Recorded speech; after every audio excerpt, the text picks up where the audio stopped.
Welcome to JT Scary Tales. 4 True Valentine's Horror Stories Animated. Story 1. Swinger Setup. Valentine's Day was supposed to be special. That's what Greg and Melissa had told themselves when they decided to spice things up. After 10 years of marriage, they felt like they were in a rut. The passion had faded, the conversations felt routine, and they were desperate to reignite the spark. That's when Melissa came up with the idea, meeting another couple for a little adventure. Greg had been hesitant at first, but after a few drinks and a long talk, he agreed. It was just one night, a harmless experiment. They met Caleb and Donnie through a private Facebook group. The couple looked perfect in their pictures, glamorous, fun, and adventurous. They exchanged messages for weeks, discussing boundaries, expectations, and getting to know each other. Caleb and Donnie were charming, witty, and seemingly experienced in this kind of thing. Eventually, they set a date. Valentine's night at an upscale bar downtown. The evening started off well. Caleb and Donnie were even more attractive in person. Effortlessly charismatic, drinks flowed, conversations became flirtatious, and the tension in the air was electric. At some point, Donnie reached for Melissa's hand, giving it a gentle squeeze, and Greg felt a rush of adrenaline. Maybe this was exactly what they needed. Then came the suggestion, "Why don't we go somewhere more private?" Caleb said, grinning. "We rented a cozy little place just a few blocks from here." Greg hesitated. Something about the way Caleb said it made his stomach churn. But Melissa was already nodding eagerly. "Sounds perfect," she said, and before he could object, they were in an Uber heading to a quiet part of town. The cozy little place turned out to be an old house tucked away in a neighborhood that felt eerily desolate. The streetlights flickered, and the only sound was the occasional car passing in the distance. Greg felt his nerves creeping up, but Melissa, slightly tipsy and giggling, didn't seem to notice. Inside, the house was sparsely furnished. A dimly lit living room. A bottle of wine already open on the coffee table. "Make yourselves comfortable," Donnie purred, guiding Melissa toward the couch. Greg remained standing, his unease growing. That's when he noticed something strange. The front door had multiple locks, bolts, chains, and a keypad system, too many for a simple rental. His gut screamed at him. But before he could say anything, Caleb handed him a drink. "Relax, man," he said, "you're too tense." Greg accepted the glass but didn't drink. He glanced at Melissa. She was already sipping hers. Then, almost immediately, her face changed. Her eyelids fluttered. Her body slumped slightly. "Melissa?" Greg rushed to her side. But Donnie placed a hand on his chest, stopping him. "She's fine," she whispered. "Just let go." Greg shoved her away, his heart pounding. What the hell was in that drink? Caleb sighed dramatically, rolling his eyes. "Why do they always fight it?" he muttered to Donnie. And that's when Greg knew they had walked into a trap. He grabbed Melissa's arm, trying to pull her up, but her body was heavy, her head lolling. The room spun around him, and he realized his own vision was blurring. The drink, even the air felt heavy, laced with something he couldn't place. He had seconds to react. Greg did the only thing he could think of. He pretended to go limp, slumping forward as if the drug was taking effect. Caleb and Donnie exchanged glances. "That was fast," Donnie chuckled, nudging Greg's shoulder. Greg didn't move. "All right," Caleb said, "let's get them in the van." "Van?" Greg's pulse roared in his ears. He forced himself to remain still as he heard them moving around. Whispering, a zipper, the jingling of keys. Then, footsteps outside. Loud footsteps. A sharp knock on the door. "Police, open up." Caleb and Donnie froze. Greg took his chance. He shot up, grabbed Melissa, and used every ounce of strength to drag her toward the door. Donnie screamed, lunging at him, but before she could reach them, the door burst open. Flashlights, shouting, uniforms, police officers swarmed in. Greg collapsed, gasping for breath, as officers wrestled Caleb and Donnie to the ground. Later, Greg would learn the truth. The rental was actually a trap house used by human traffickers. Caleb and Donnie weren't swingers, they were predators, targeting couples online, drugging them, and selling them to the highest bidder. The only reason Greg and Melissa were saved was because of their daughter. Back at home, 16-year-old Sophie had grown uneasy when her parents hadn't checked in. She'd called Melissa's phone, no answer. Then Greg's, still nothing. Something felt off. She used the Find My Phone app and saw they were in a random house in a bad part of town. Trusting her instincts, she called 911. Melissa recovered, though the drugs left her groggy for days. The experience left a scar on their marriage, on their lives. They never spoke of it to anyone outside of the police. Never dared to entertain the idea of adventure again. And on every Valentine's Day after that, Greg and Melissa stayed home, locked the doors, and held each other a little tighter, grateful for the second chance they almost didn't get. Story 2. Jealous Cousin Stalker. I was 17 when I met Caroline. She had just moved to our town, and we hit it off right away. She was beautiful, funny, and had this kind of effortless charm that made everyone like her. We started dating a few months after she arrived, and I was over the moon. But things started getting weird pretty quickly. At first, it was small things, anonymous messages on social media warning me to stay away from Caroline. Strange phone calls where the caller would just breathe heavily before hanging up. I brushed it off as some jealous ex or a prank. But Caroline seemed genuinely freaked out. She told me she had a cousin named Anthony who had always been overprotective.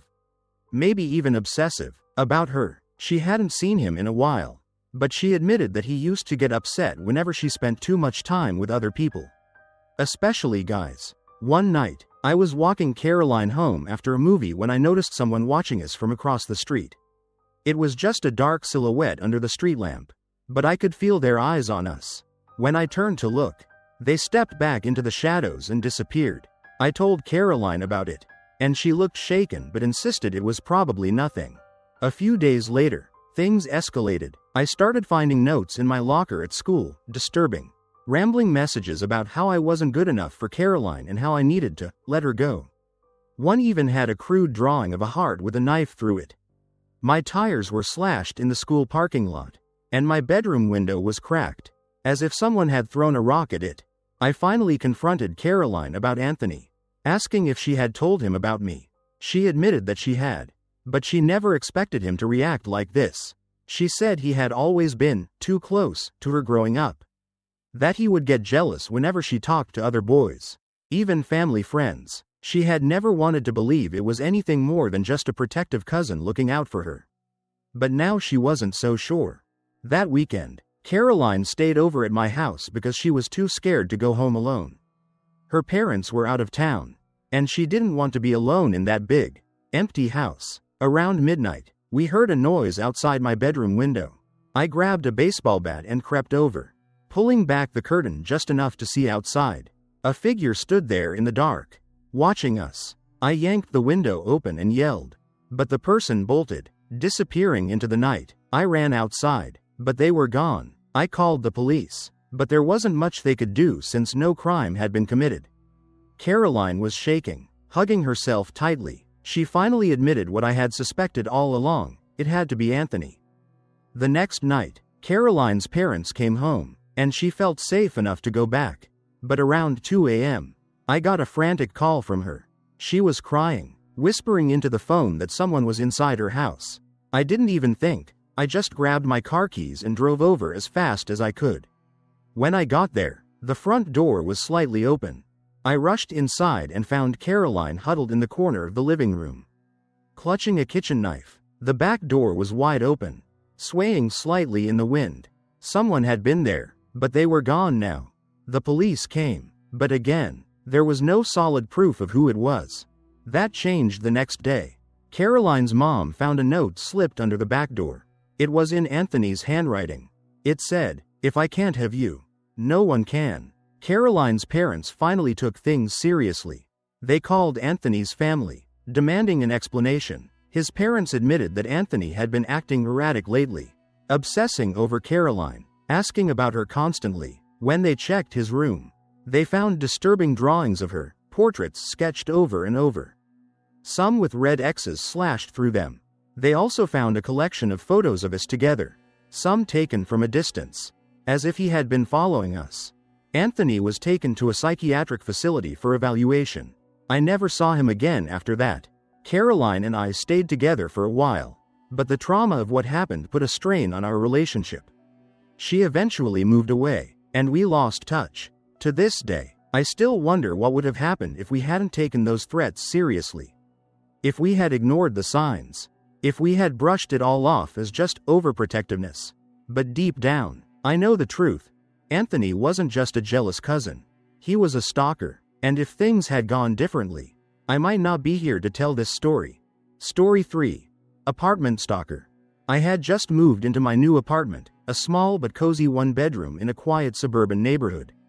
It wasn't fancy, but it was mine, and after a recent breakup, I was ready for a fresh start. The first few weeks were uneventful. I settled into a routine, going to work, hitting the gym, and spending my evenings curled up on the couch with a good book. Then, Valentine's Day rolled around. I hadn't thought much about it. Seeing as I was newly single, I spent the evening at home, treating myself to takeout and a glass of wine. As I was cleaning up, I heard a soft thump outside my door. When I opened it, I found a small red envelope lying on the doormat. There was no name, no return address, just my name scrawled in large, uneven letters across the front. Curious, I opened it. Inside was a simple Valentine's card, the kind you'd buy in a cheap pack at the store. But what made my skin crawl was the message inside. I see you. Happy Valentine's Day. My stomach twisted. I looked up and down the hallway, but there was no one there. Just the dim, flickering light of the old apartment complex. I shut the door quickly and locked it. That night, I barely slept. The next few days, I tried to convince myself it was a prank, maybe some bored neighbor kids. But I couldn't shake the feeling that someone had been watching me. I started double-checking my locks, keeping the blinds closed, and avoiding walking alone at night. Then, things escalated. One evening, as I was watching TV, I had the uneasy sensation of being watched. My apartment had a small sliding glass door that led to a tiny patio. The curtains were drawn, but something made me peek through a small gap. My breath caught in my throat. A man was standing outside, staring directly at me through the glass. He was tall and gaunt, his face obscured by the shadows, but I could see the outline of his figure pressed against the glass. Unmoving, my heart pounded as I stumbled backward, grabbing my phone to call the police. But when I turned back, he was gone. The police arrived quickly, but there was no sign of him. No footprints, no evidence that anyone had been there at all. They assured me they'd patrol the area more frequently, but there wasn't much else they could do. I started feeling like I was losing my mind. Then, the noises started. Late at night, I'd hear faint scratching at my door. Slow, deliberate scratches, like nails dragging along the wood. I tried to tell myself it was just the wind or a stray animal. But deep down, I knew better. I didn't dare open the door. One morning, I found something that made my blood run cold. Carved into the wood of my door was a heart. A deep, jagged heart, scratched in with something sharp. I broke my lease that same day. I packed up everything I could fit into my car and left, staying with a friend until I could find a new place. I never found out who the stalker was or how long they had been watching me. But to this day, every Valentine's Day, I can't help but feel like someone, somewhere, is still watching. Story 4. Valentine's Day Party Murder. It was supposed to be a fun night, a Valentine's Day party at one of the trendiest nightclubs in town. Stephanie had been looking forward to it all week.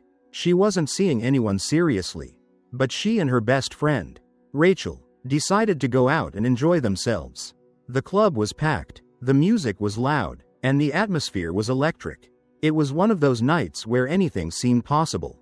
Stephanie had always been cautious, but tonight she let herself loosen up a little. She was wearing her favorite red dress, feeling confident, and enjoying the attention she was getting. She danced, sipped her cocktail, and laughed with her friends.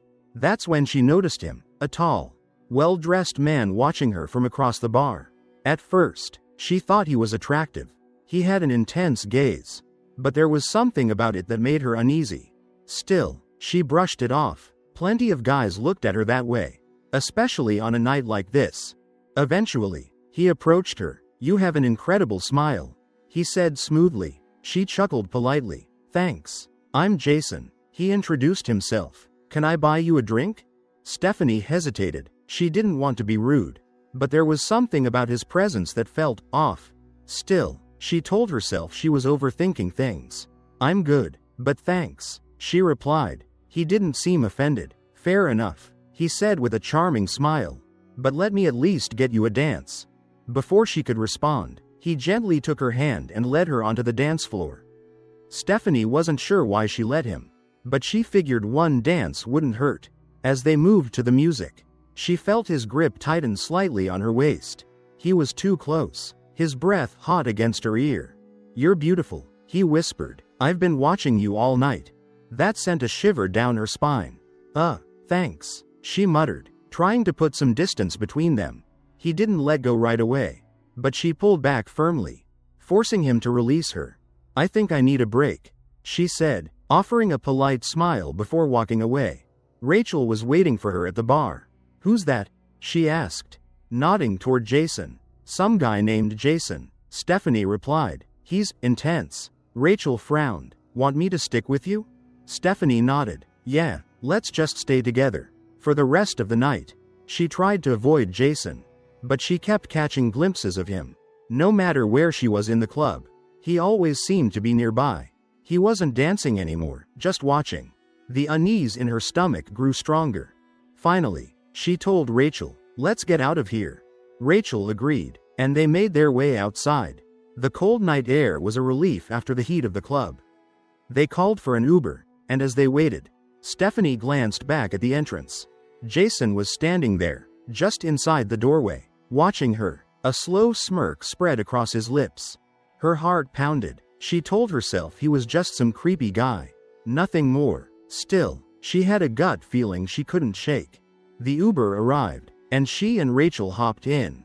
As they drove away, she kept looking out the back window until the club disappeared from view. The next morning, Stephanie woke up to a flood of messages in the group chat. Rachel had sent a news article. Woman murdered outside nightclub on Valentine's night. Stephanie's blood ran cold as she read. A woman had been found in the club's parking lot, brunette. Wearing a red dress, she had been stabbed multiple times. Stephanie's breath hitched. That could have been me. Her hands trembled as she scrolled through the article. And then she saw it. A security camera still. A grainy image of the suspect walking away from the scene. The face wasn't clear, but she knew. She knew who it was. Jason. Her stomach twisted into knots. The woman who had died. Had she been mistaken for her? The police were asking for leads. For anyone who had seen the suspect that night. Stephanie picked up her phone and dialed the number. As she waited for an officer to pick up, she felt a cold chill run down her spine. If she hadn't left when she did, if she had stayed just a little longer, she might not have lived to see the morning. Do you love spine-chilling stories and eerie mysteries? You've come to the right place. At JT Scary Tales, we bring you the most terrifying and thrilling scary tales from around the world. From haunted places to unexplained phenomena, our scary tales will keep you on the edge of your seat. Subscribe now and dive into the dark world of scary tales.